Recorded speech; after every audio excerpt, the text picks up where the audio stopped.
further ado, I'd like to introduce you to our guest speaker, David Trask. He is the National Director at ARC Facilities. And as I always point out, he's a certified road warrior. And if you're not following him on LinkedIn, highly recommend it. He knows his stuff. Welcome, David. Glad to have you back. Hey, I appreciate it so much, Joe, and thank you everyone for joining me today.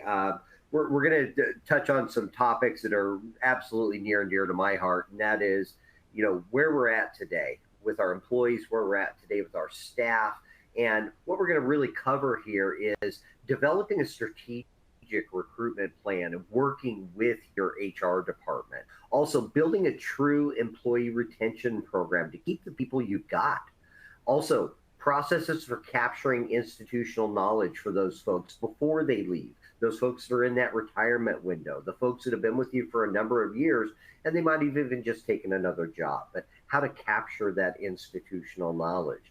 Also, ways to utilize modern tools and processes. And what that really means is to optimize your team's performance, get the most out of your team, and make their lives a lot easier. And then we're going to wrap it up with talking a little bit about cultivating that culture of success. So let's jump in here.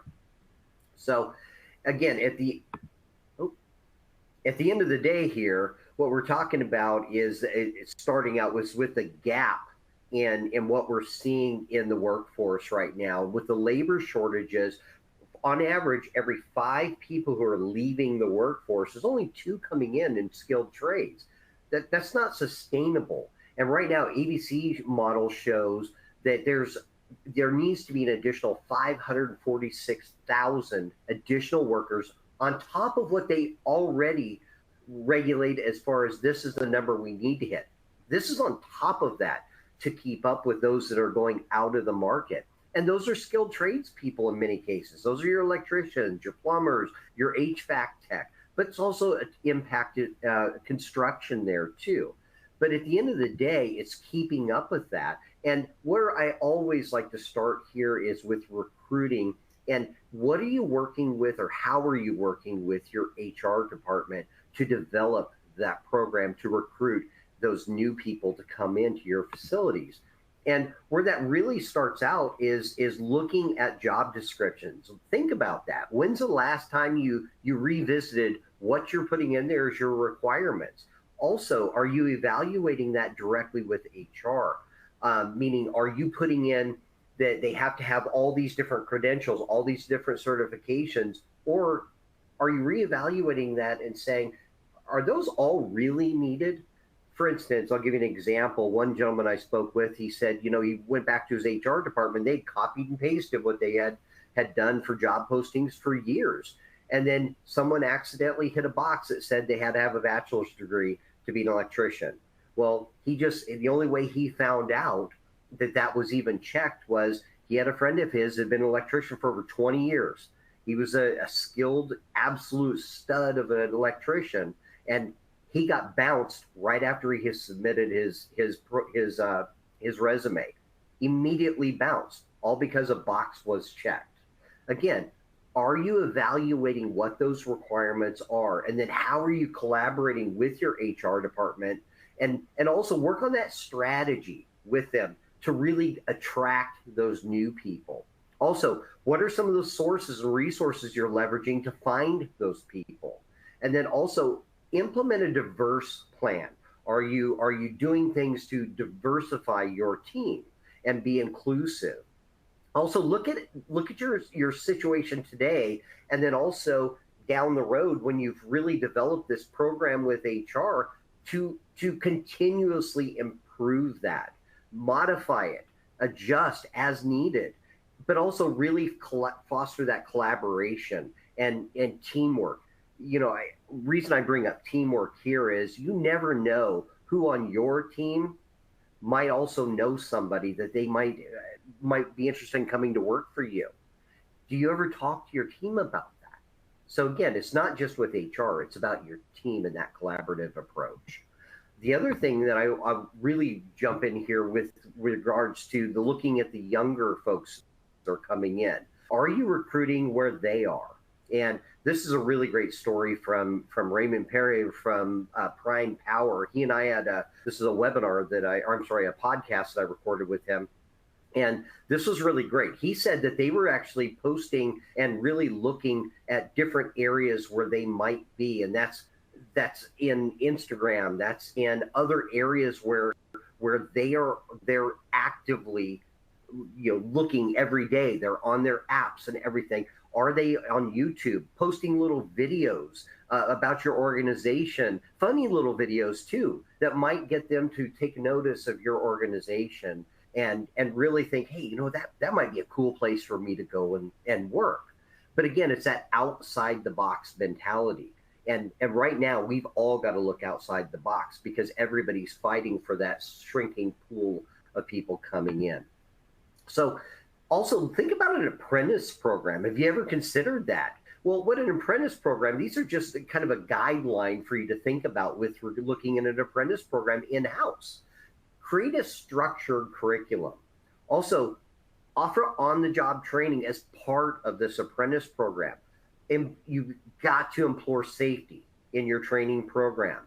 Also, set those clear progressions where you're going to hit for benchmarking, where they're at, and have those established milestones. Also, what's the mentorship that's involved in that apprentice program?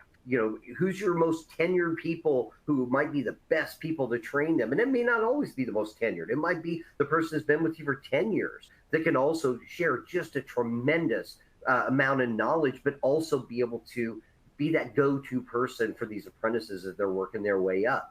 Also, look at it from a rotation program, rotation opportunities. Maybe they started out, they were interested in being an electrician, but you know what? I really like plumbing, or I like HVAC, or maybe it's controls.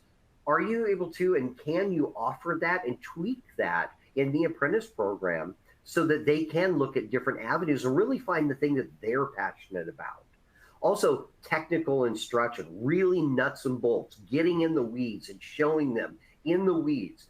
Role play that with different things that could happen with them. That's real technical instruction. Also, certification and credentialing. There are tremendous opportunities through different organizations, trade organizations, for them to get additional certifications and credentials. Also, look at it from a retention strategy. What's your plan if you're going to do an apprentice program, which I highly encourage you to do? What's your goal to retain those people that have gone through your retention or through your apprentice program? What are you going to do to retain them? Is it salary? Is it additional benefits that you bump them up to once they've gone through that program? Also, what's that feedback? What's that methodology for providing that feedback from your apprentices so they can learn, but also you can learn the things that aren't working exactly the way you had planned, so that you can then take that feedback in and tweak this as you go. Also, again, I've been driving this home, but the diversity and inclusion. Don't keep yourself in a box, okay? Don't keep yourself in a box. Open it up. I talked to one of the people that I interviewed on my podcast the other day. She was telling me that they actually started an apprentice program even for some of their people in the warehouse. Okay, they offered it to some of the people that were in their custodial department. They said because these people, a lot of the jobs that they were looking to hire from, they're not necessarily skilled trades. It might be they're going out there and they're reading meters, or they're reading certain things, or they're looking at controls. Okay, you don't necessarily have to have all the certifications, all that additional training to do some of those tasks. So you can get anybody to do those potential jobs. So don't limit your pool, okay, of people that you can pull from, because some of those people can move up and be skilled trades too. And maybe they want to go back to school to get their certifications as well. Also, look at it from a community engagement. Open it up to your market. Open it up to your community. And when I say community, I'm not talking about just the area around your buildings. I'm talking about your personal community in your organization, your teams, your people, but also reach out to those different organizations that are in your area. Reach out to your schools. Reach out to your K through 12 schools. Also partner with some of those schools to really get into the weeds and share some of the cool things that you can do in facilities management. You'd be surprised at how many people you'll attract. So the other thing that a lot of organizations are doing to address this with skilled trades is through some internal training and apprentice programs, but also partnering with trade schools and getting some of that additional support. I cannot stress this enough, and this is from Lindsay Brackett. She's a rock star. She deals with people, talks to people all the time about the same things that I do. And at the end of the day, it's all about collaboration and creating that unique skilled trades team within your organization. And I just think that's invaluable advice there. But at the end of the day, too, you've got to accelerate that training program. So you get a new hire, you've got a new person that starts. I call this a boot camp, okay? You get them in the door, and now what do? You want to get them up to speed as fast as you possibly can. And we'll talk about some ways that you can get, different methodologies you can get them up to speed later on too. But you want to minimize that ramp up time. You want to go from, months and months to potentially years of getting them up to speed to days, weeks. And again, shrinking that means they're out in the field faster doing stuff on their own. They're not job shadowing somebody for a year. They're able to get out there and do the job that you hired them for, but also provide that access to that building information the day they start. They should know where all your equipment is, where all your drawings are. They should know where everything in your building is located the first day. Okay, that's a big deal because that's going to speed up that training program. That's going to speed up that time, that minimize that time that it takes to get them up to speed. Again, accelerating that training time really is going to shrink that time and resources involved by your team as well. Also, new hires can focus on their core competencies. Again, do the job you hired them for. Let the electrician go be the electrician. Okay, you shouldn't be hunting, trying to find where an electrical panel is or where's my most recent electrical drawings. No, you need to make sure that they have access to that stuff day one. And there are processes that you can do. And I'll talk about some of that in a little while, but also enables new employees to build on existing skills. You hire them in. Even if you get an entry-level person, you can rapidly increase their knowledge base because they're not having to focus in on the basic stuff as much. They can now focus in on some of the stuff that's longer term or the bigger jobs, I should say, because now they have access to all your stuff for your buildings. Also helps you increase the response times, okay? Really increase your response times because again, now that you don't have two people doing the same job for months and months and months. Now you've got two people and one of those two can respond faster, or three people, or whatever you've got on your team. But also increases your efficiency to respond when other things that are your normal stuff, your day-to-day stuff. Get more PMs done, get more work orders done, because now that new person is also up to speed. So some of the resources that you can leverage to find people and also recruit people, or really reach out to some of your trade organizations. A lot of these do job postings all the time. So you can post your jobs there too. And these are active people who are looking for jobs or going to these sites. Also look at trade publications, see what kind of offerings they have for publishing your jobs too. Think about a high school internship program. Go out to your local high school, find out if they've got trade, any kind of a trade or skilled programs within their school. And if they don't, offer it. Go in there and say, hey, can we work with you? Can we start working with your teams or working with your kids and your instructors to also promote trades at the grassroots? And I even go back to not just high school, even middle schools. When I was growing up, we had small engine repair and wood shop when I was in middle school, all right, all the way through high school. A lot of those programs are gone, but if they're there, you can go back to those back to those schools and really try to partner with them. That reiterating this again, that apprentice program. Think about if you can do an apprentice program in-house. Trade schools, partner with your local trade schools and community colleges. Partner with your unions, okay? Go to your unions and see what they can do to help you with apprentice programs too. Cooperative partnerships. If you're part of a larger organization, can you share resources across your different locations? Job fairs. Have you done a job fair at a high school? You know, I cannot stress this enough. Not every high school kid's going to go to college. That's okay. They are prime to potentially come work for you, especially if you have an apprentice program. You're offering them another path to find a great career. Job boards. Post on job boards, but also reach out to your local recruiters for military and find out how you can become a resource for some of those people who are transitioning out of the military. They're retiring. There's so many different military folks who are coming out of the military. They're transitioning out that are great employees, and that could be a tremendous opportunity for you.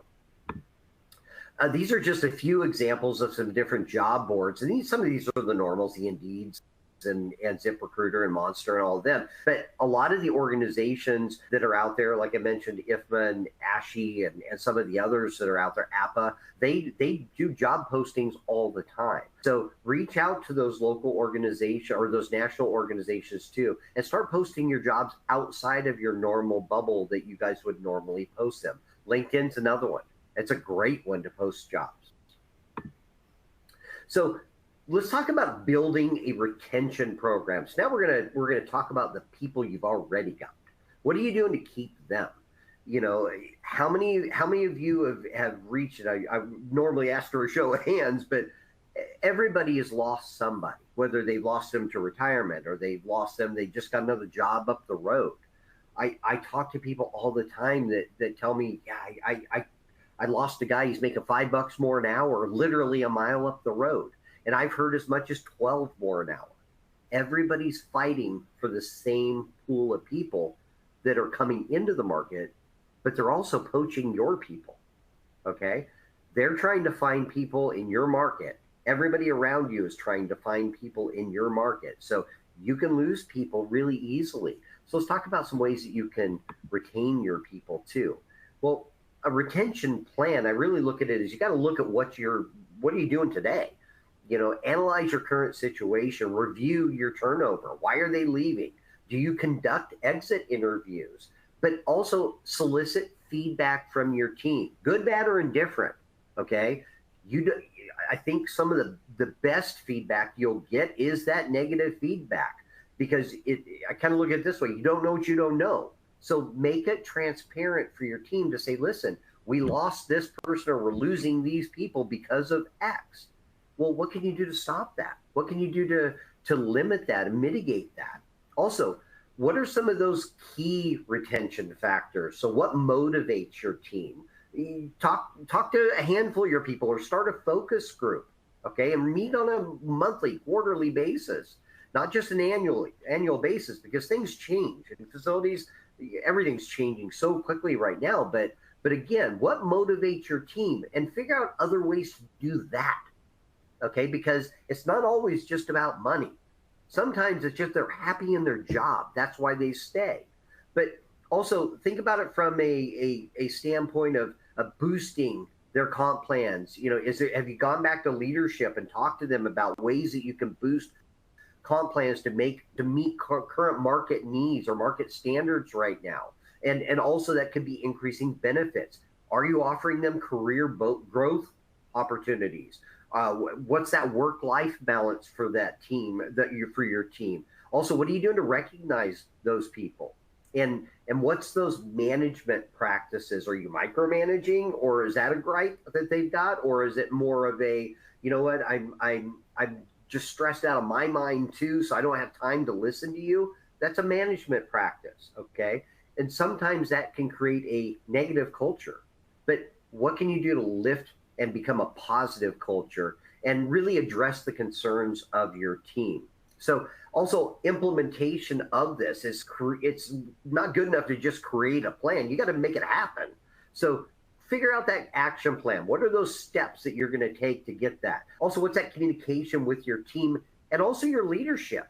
Okay, definitely your leadership needs to be involved in this. There's nothing better, I believe, than a CEO, COO, a CFO coming into your facilities department and telling them you're doing a great job. That goes a long way because they don't hear that enough. Facilities are behind the curtain, all right? But today, it's more important than ever for them to hear that and lift them up. But also look for ways to continuously improve your retention program. Review it. Hey, that didn't work. Let's tweak it and do another way. But don't just do it because that's the way you feel it should be done. Talk to your team and say, man, I think this probably would have worked if you would have done X. Well, try X. There's nothing wrong with that, right? Especially if it helps benefit your team and lift your team up. I think that's a big thing. But again, it's best practices and learning from not only your peers in the industry, but your team. They're your eyes and ears. Additional ideas for employee retention is, have you thought about a career ladder program? If they achieve these benchmarks, they move up in your organization. Publish it. Put it on a wall. Put a poster on a wall. I've got a client of mine that did that. They put literally a poster on the wall, and there are names on it. And it says, this person's got this certification. All they need is this one additional thing, and they can move up. They get that next thing. They bump up to the next tier level. It includes a raise. It includes additional benefits. They even got a bonus for it. Those are some really cool ways to not only recognize your team, but also show your team, listen, you're doing great things. You're moving up the ladder here. That's a big deal. Also, think about bonus programs. Are you doing any monthly, quarterly, or even an annual bonus program? Some of that can be based off of safety. We've had no injuries. Everybody's seen those. We've had 320 days since we had our last on-the-job injury. If they make it to a certain point, give them something. Give them a gift card. All right, that goes a long way. Because even coffee or whatever, give them something to recognize you guys are doing great. And that's individual or a team performance goal. All right. You can really evaluate those on your own, depending on how you want to do that. But set some real achievable, and I cannot stress that enough, achievable bonus programs. Also look at additional benefits. Can you offer them additional PTO, or maybe you give them an extra floating day? All right, that they can use whatever the heck that they want. Also, are you doing any team building exercises? When's the last time you brought your grill in? All right, I talked to a guy the other day that said, I brought my grill in one day, and now we're doing it once a month. I bring my grill in, we throw burgers and dogs on the grill, and just that community of everybody sitting around, the grill, eating some, breaking bread and eating some hot dogs. It goes a long way because he's listening while they're talking and picking up great little nuggets to tweak the different programs that he's got. He's hearing the real unfiltered stuff from the team. And again, not always going to be great, but the good stuff that he's grabbing from that is helping their team grow. That's a big deal. A leadership training program. Have you ever thought about internally what's your program, or could you create a program to promote people from within? Do you have internal member opportunities, team member opportunities for your team to move up? Do you offer any kind of management training? There's a ton of different programs out there for management. Certifications through all the different trade organizations. Pay for them to go get a different certification or additional certification. That's this much, but it can be this much for your team. It's a big deal. Also, continuous education programs. Help them to be able to go out there and spend the time. Don't dock their hours or anything because they're going out there and getting an additional certification or continuing their education to grow, because that's going to help your team grow. So the process for capturing institutional knowledge is always a tough one for organizations. I'm losing 5 guys, I'm losing 10 guys or gals on my team, and that represents a ton of institutional knowledge. Well, what are you doing to capture that? And a lot of organizations, I call it the palms up. They put their hands up in the air because they just don't know. Well, there are ways that you can do that. And let's jump into that. But what that means when you lose people, that institutional knowledge walks with them. Okay, it doesn't matter if they're a person who's been there for 20 years, 30 years, or a person who's been there for 10 years. Their knowledge that's up here in their head walks out that door with them. So you really want to take a look at it this way is, What can I do to capture that knowledge before it walks out the door? And now everybody has that knowledge. So everybody's on the same page. It's not all in one person's head. So this is one organization that really took that to heart, and it was forced on them. During COVID, they lost 150 people to retirement. They offered an early retirement program. This is a large higher ed institution, and they offered early retirement to their team, and 150 people took it just in facilities. 150. So think about that impact, right? But it was a big deal, and that was all that institutional knowledge walked. Well, those were plant operators, those were lead HVAC techs, those were some of the managers left. A lot of the technicians that have been there for 20, 30 years left. They left. They offered them an early retirement package. But what that helped them identify is urgent requirement to find and retain people that they got. Okay. So again, it's that first thing of finding people, but also retaining the people that they've got. Not, it's like putting a cork in the spout that's, leaking like crazy, or in the hole that's leaking, because you can't afford to lose more. So what is that strategic solution? So, well, they started that career ladder program. They also started really reaching out to peers in the industry to refine that concept, really think about that, to promote those people that they've got. Also, looking at those job descriptions, like I mentioned earlier, that was a big deal. Some of the job descriptions were in the description itself had technologies they don't even have anymore, right? But again, it was just copy and paste from previous job postings that they'd done. It's not their fault. It's just that was the way things were always done, copy paste. And again, I'm not knocking HR, but they're not facilities people. They don't know facilities. So they're relying on you, or they do Google searches or whatever to find some of those key things. That's why it's important for you to jump in and help them. But to identify those key components, really look at those base salaries to try and attract those new people. Are you having to get creative with that? Also incentivize that ongoing training and certification. What are you doing? Is it a bonus if they hit that new certification? Is it maybe they get additional PTO? I don't know what that is for you, but again, really look at what's that incentive for them to get that, other than they just went and got that certification, now they left or they're leaving. Emphasizing the importance of staying updated with industry advancements. Industry advancements means things are changing. Technologies are changing. HVAC units are changing. Pumps are changing. Everything's changing so quickly today. But if they can go and get those different certifications or those different trainings on those new devices that are coming out there, it helps them stay on top and keep their finger on the pulse of the industry and where it's going. Also, technology and adaptation is incorporating those emerging things, those new things. We've all seen the new things that are happening. There's things that help us with predictive maintenance. There's AI. There's machine learning. There's a lot of smart building technologies out there that are really helping the teams make their job easier. Helps them to identify when things aren't running at capacity. They're not running up to snuff, and they can go address that stuff. It gives them a heads up that stuff needs to be fixed and adjusted. Also, recognizing the importance of evolving skills. Again, it's that changing landscape that we've got. It's just changing so quickly. But also, what's your objective to keep people? In this case, theirs was to bridge that gap in institutional knowledge. They lost a ton of people. So they had a big hole between what the group that's still there knows and the people who just left know.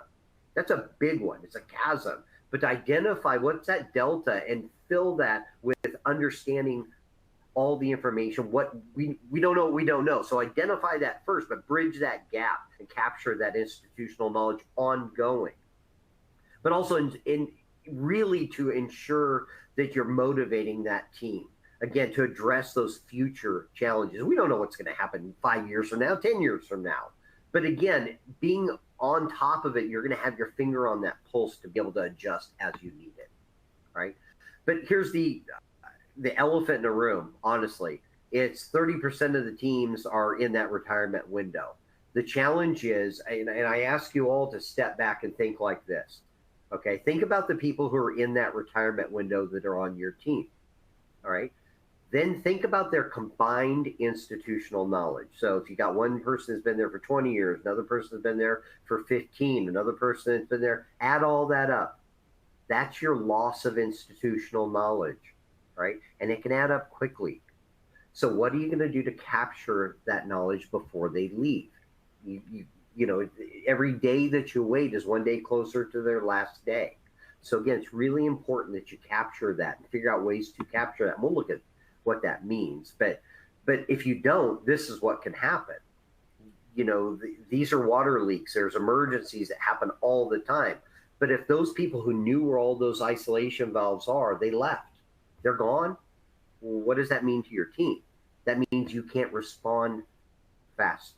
That means you don't know where the shutoffs are. I always say water finds a way, right? Water, when a pipe bursts or you've got a leak in the building, it's going to keep running until you shut it off. Well, it's going to keep running until you find the isolation valve or you go shut the main off. In some cases, you can't shut that main off. That photo in the bottom right-hand corner down there, that's a hospital. That happened in 45 minutes, right? The guy who knew where the shutoff was on a cruise ship. You want to know why he goes on a cruise ship? His cell phone doesn't work, right?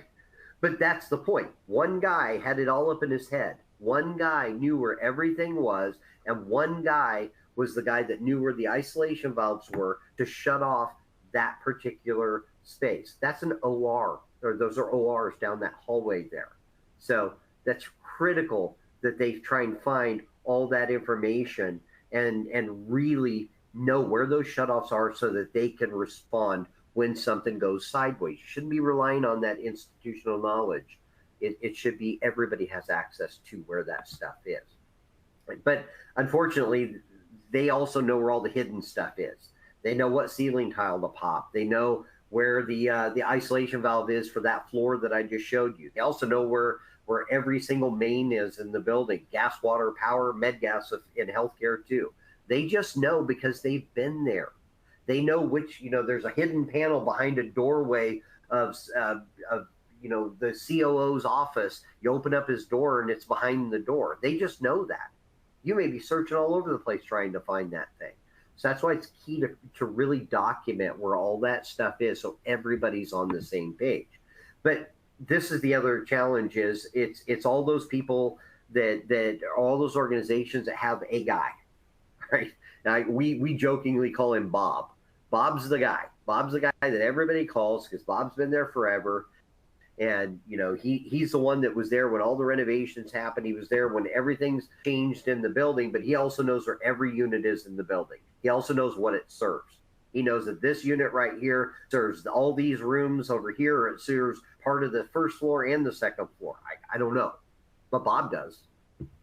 The other thing is Bob also knows where every shutoff is. He knows what isolation shuts off what parts of the building. He also knows, that this is in a chase. He knows that you got to pop this ceiling tile. He knows that it's in this closet. He knows where all that stuff is. But the problem is Bob's in that retirement window that I mentioned earlier. So what are you going to do when Bob's not there? The other thing is Bob was there when everything changed in the building.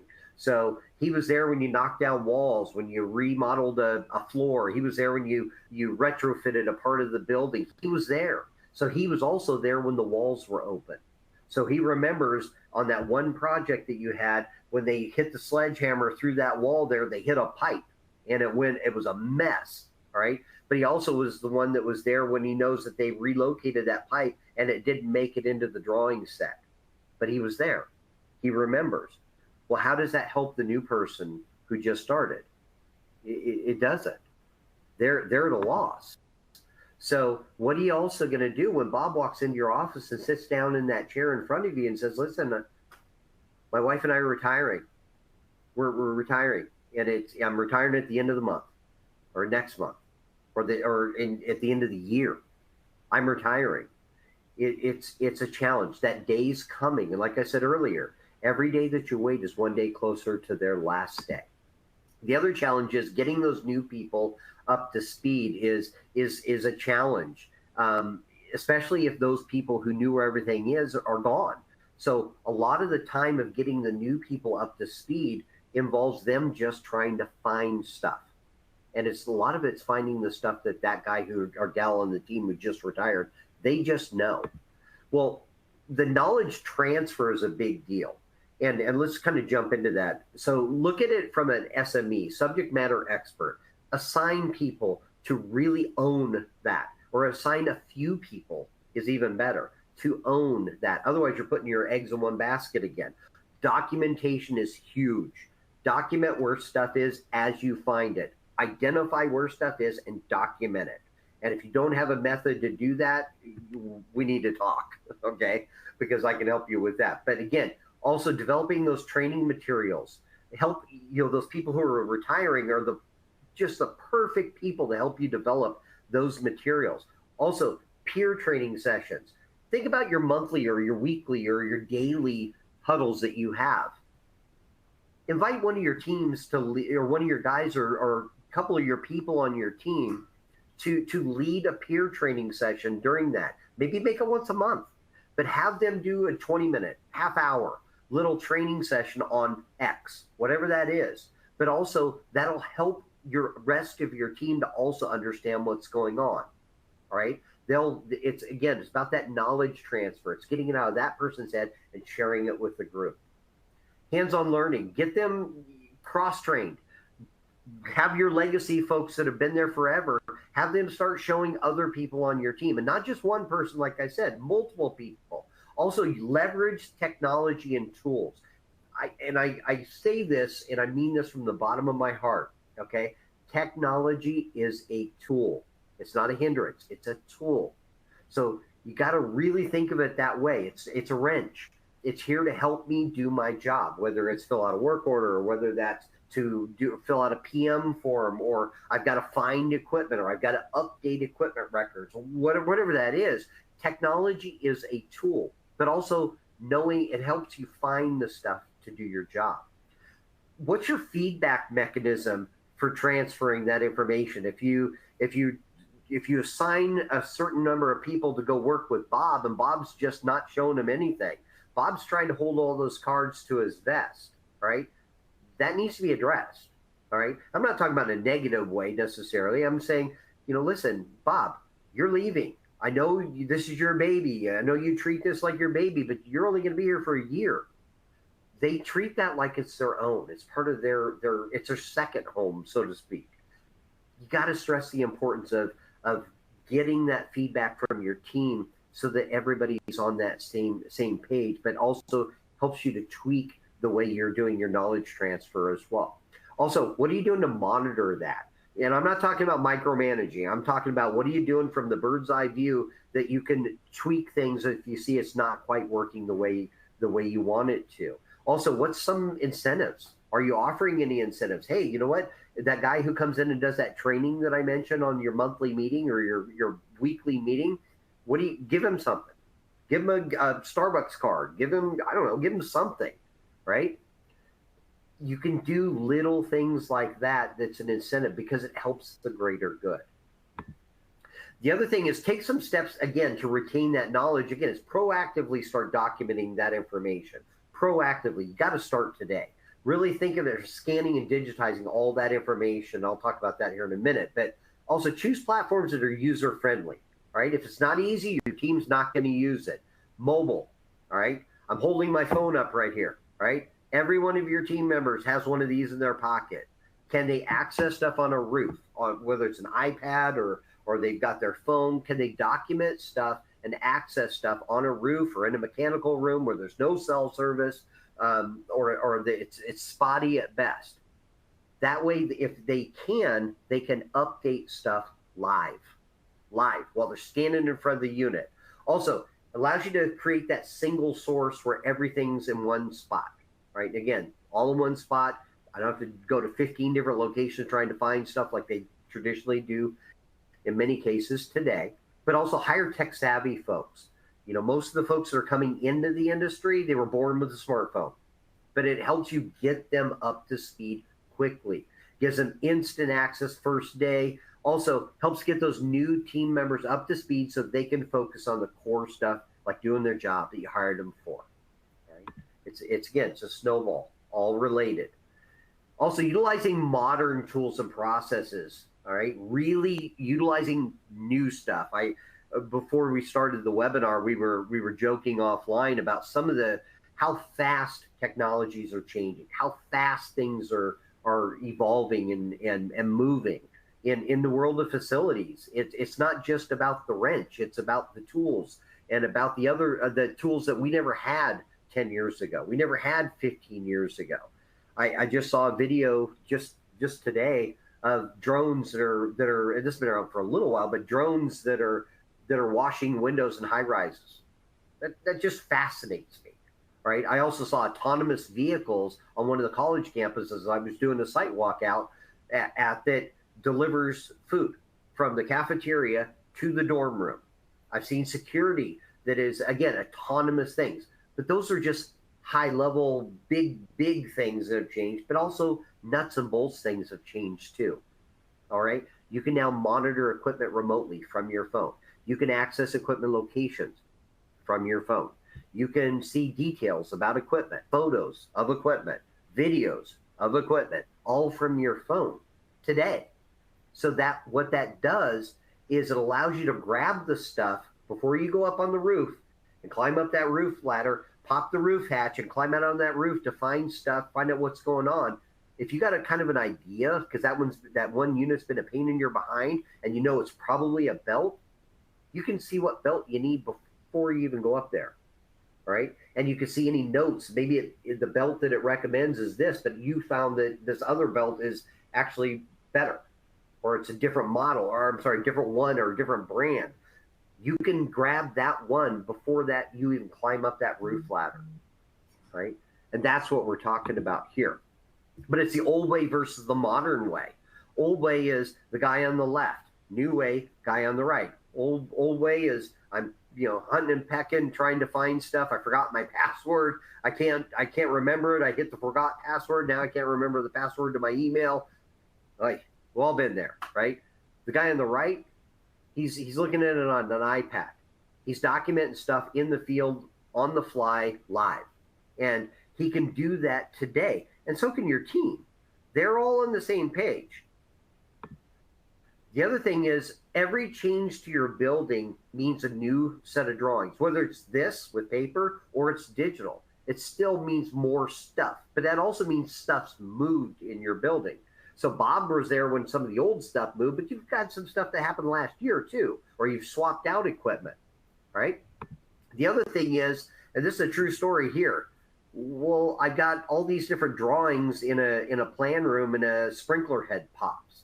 Some of those documents you can't find anywhere. They don't exist anywhere but in your plan room. So what are you going to do if that sprinkler head pops and all that stuff is gone? Got to get it up faster. Got to be able to access that stuff digitally so you can even respond how to shut this thing off. But again, once it's gone, it's gone. So it's like rolling the dice. You don't know if that sprinkler head's going to pop, or if you lose documents in a building or they're damaged, and oftentimes it looks like this. So what do you do if that sprinkler head pops in this room? It's a mess. But these are your historical drawings for your building. Well, this is the other side. I've got everything dumped on a share drive someplace. A lot of times I go in and I look at stuff and there's files missing. There's a sheet missing. It accidentally got deleted or it's corrupt. So just scanning stuff in isn't good enough. If I can't find it, it's not good enough. So at the end of the day, here's the other flip side of that. All right. If I scanned everything in, and this is a story from a college, right? And this is a true story. They hired a bunch of students to come in and scan all their drawings. They actually put them in these little trash cans, round trash cans with big signs on them that says, "Do not trash, do not trash." Friday rolls around, right? They finish up on and the custodial team, third party, comes in, doesn't even read the signs that say "Do not trash," not trash, throws them all in the dumpster, right? Monday morning rolls around. The your trash company's coming in, and they are in the plan room because they got there at 6 o'clock in the morning. He goes into the plan room and goes, "Oh no, all the stuff's gone." Student walks in and says, "Oh, where are the trash cans? Oh, they're all nested together over here. Where did they go? Did you throw them away?" "No, I didn't." They go out to the dumpster and start dumpster diving an hour before the trash company came to pick up the dumpsters. All of it was going to be gone. Think about that. All the historical records gone. But here's the other challenge. Remember, I showed all those different changes to buildings, all those drawing sets that represented change to the building. The other challenge is 20 to 40% of assets in the field are not in your list because they've been replaced, decommissioned, moved, or they're just new, but they weren't documented. The other challenge is, again, this is the other thing, is it's so critical for your team to be able to keep up with changes in your building. So this is a chiller broke. It took 2 years to get the new piece of equipment. This thing was sitting on a trailer for 2 years at $10,000 a month, right? Now, again, things don't break on our schedule, all right? But the guy who knew how to fix this thing and had been putting the Band-Aids on this thing for so long had retired. So in that time frame, he retired, and they just kept renting and renting and renting. And then with the supply chain issues, it was just a mess. But this showed them the problem that they really addressed here and had to face head on was they weren't able to do the PMs because they were short staffed. They weren't able to keep up with PMs because they were just jammed up. It's nobody's fault. They're not pointing fingers at anybody, but that's just what happened. But also that $10,000 a month was not planned. So do you know where all your equipment is located? And again, this goes back to the new hires as well. They don't know where anything is in your buildings. So if you don't know where it's all located, your team's always on the move. They're running around like crazy. They're up on ladders, lifts. They're up on the roof. They're up in all kinds of weather. They're running around like crazy, but they're also climbing up and down here. They're popping ceiling tiles. They're up and down ladders. All right. They're all over the place trying to fix up. I always say facilities teams are firefighters, constantly putting out fires. But here's the challenge. They're running around like crazy. So it doesn't take long for your work orders or your assets to be out of whack, meaning it's just missing stuff. They swapped out this, they swapped out that. You had a project that you replaced a bunch of equipment, whatever the case may be, and you just never had time to fill it out. So that means you've got a lot of stuff out there that's not accounted for. You got a lot of stuff out there that you're just missing information on. But that means there's long-term big problems with that. But this is what you want. Everything in one spot, everything's complete, but your team can update this in the field, live. They're out in the field, they can update it. So what steps should you do to keep your asset database updated and accessible? Well, ditch the old way. Modern way is pull, a phone out of my pocket, an iPad, take pictures of it, videos of it, whatever the case may be, capture all the stuff associated with it live while I'm standing in front of the unit. If I change something on the unit, update it, hit save. Everybody on the team now sees it. Everybody's on the same page. But imagine having all your equipment in one location, all at your fingertips. Well, you got to start now.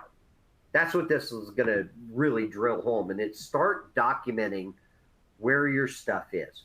That's going to help everybody. Your new hires, it's going to help the people who've been on your team for a while, but everybody's going to be on the same page. There's another story here. The reason it's so important to know where everything is. There's a Saturday, all right, and a K through 12, they got a call from their on-call person, got a call from the fire department, there's a unit on the roof, it's on fire, right? They don't know where the shutoff is. They don't know how to kill the power to the thing, so they're not going to just start dumping water on the thing. So they wait for her to roll up. She rolls up, pulls open her phone that's in her pocket, says, okay, the shutoff's in this classroom, goes over and unlocks the door. She had floor plans showing all the shutoffs.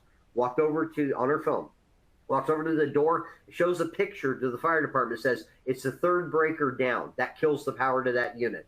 The room's filled with smoke, right? And this is on the roof. She goes in that, or they go into that room, kill that breaker, put out the fire. Moral of the story, she rolls up to the building pulls up, shows all of the shutoffs, shows exactly where the shutoff is for this unit, kills the power, or this building could have burned to the ground. Think about that. Think about that. It's a big deal to know where your stuff is. So they took something, sure, this unit caused some damage, but it didn't burn the school down. It's a big deal to know where your stuff is. So let's take a look at what that looks like as far as knowing where and accessing your information. So if I'm interested in finding drawings for my building, I literally just click on an app on my phone, just like any other app, and I go to my building map, and I click on a building, and I want to see just the drawings for a particular floor. And it shows me all the drawings that touched a part of one part of the building and the most recent set, full MEP. You can do that today. If I want to see a piece of equipment, I can do the exact same thing. I can either go to an equipment record that shows all the equipment pins on a floor plan, or you can have a QR code on the actual unit. So in this case, on a generator, walk up to the generator, scan that QR code, and it opens up and shows me all the details about this unit. Photos, make, model, serial number, manuals, shows me the procedures for starting it up, shows me everything associated with that, even a video showing that. You can have all of that today. And that's in your pocket, on your phone today. Or if you want to see shutoffs, all your shutoffs, gas, water, power, med gas if you're healthcare, isolation valves, the stuff up above in the ceiling grid, the stuff down in your basements, the stuff in your crawl spaces, all of that stuff, as well as the mains outside, even your backflows outside. And you can put in what does it serve. So even zone map showing what it shuts off. Again, all of that stuff's in your pocket on your phone. You can do that today. So what these benefits of that is, it helps your team improve their productivity. That's the big one there. Also risk mitigation. You can respond faster when something's going sideways. But it also is a way for you to capture that institutional knowledge, get it out of their heads, and now everybody has access to it and they can see that. But it also helps you create, oh, the slide's a little wonky, helps you create that real culture, blending the old way and the new way, but creating that culture of success. It allows you to communicate. Everybody on your team is in the exact same spot, looking at the exact same stuff. It just helps really knock down those barriers. So let me open it up to some questions. All right, man. Good job, David, as always. Great presentation.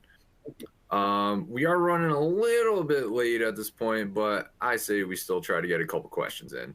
For anybody who might have joined a little bit late on their end, just to introduce myself again, I'm Joe Bebon, editor of Facilities Management Advisor. Thanks for joining us.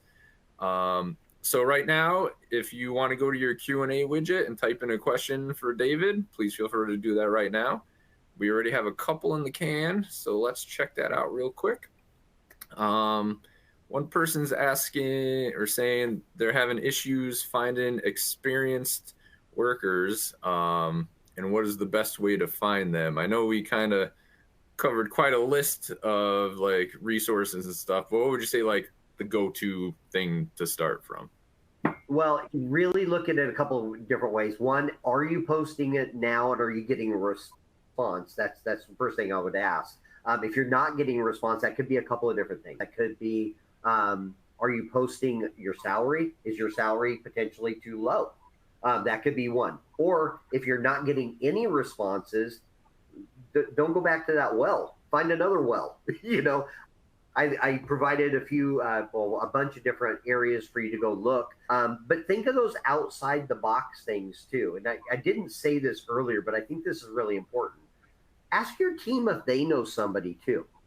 Okay? They all know each other. Your electricians know other electricians, plumbers know other plumbers, HVAC guys know other HVAC guys.